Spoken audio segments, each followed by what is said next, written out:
মহারাজ তো আমায় খুব বকছেন যে চিটির আবার ভিডিও করছো। বললাম কীরম যেন অদ্ভুত টাইপের চিটিগুলো, এরম তো দেখা যায় না। এই লাইটে কত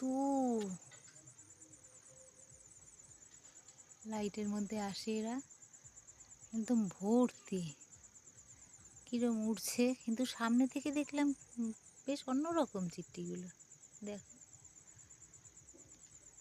ভেবেছিলাম উই পোকা, কিন্তু এগুলো তো উই না। দেখতে সুন্দর বলে একটু অন্যরকম দেখতে। আমি বাংলায় তো এই চিটি দেখিনি। এই চিটিগুলো এখানে সন্ধে হলেই লাইটের মধ্যে এসে বসে, হাজার হাজার, একটা দুটো না। কিন্তু দেখতে একটু অন্যরকম বলে আমি ভিডিও করলাম। জামা কাপড় কিছু বাইরে দেওয়া যায় না, এরকম হাজার হাজার পোকা। আমাদের ওখানে যেমন উই পোকা বেরোয়, এখানে এই রকম পোকা। এগুলো উই নয়, इनकी अभी तक आयु है, মশাও না। एक भी नहीं बचेंगे।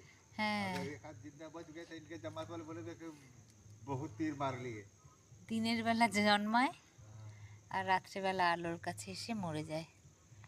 আজকেই ওদের শেষ, কালকে সকালে কেউ বাঁচবে না, সবাই মরে যাবে। মরার জন্য সবাই এরম করে অপেক্ষা করছে। ভগবানের সৃষ্টিতে যে কত বৈচিত্র্য, কত বৈচিত্র্য। এসব ধীরে ধীরে মরে যাচ্ছে, আর উঠতেও পারছে না।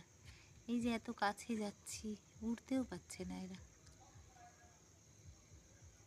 কিন্তু দেখতে অন্যরকম।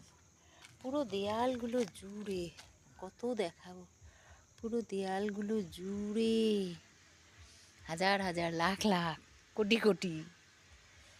মহারাজ বলে কোনো জামা কাপড় বাইরে দিও না, সব ওরা ভর্তি হয়ে যাবে। ওরা উঠতে পারে না, ওরা মরে যায়।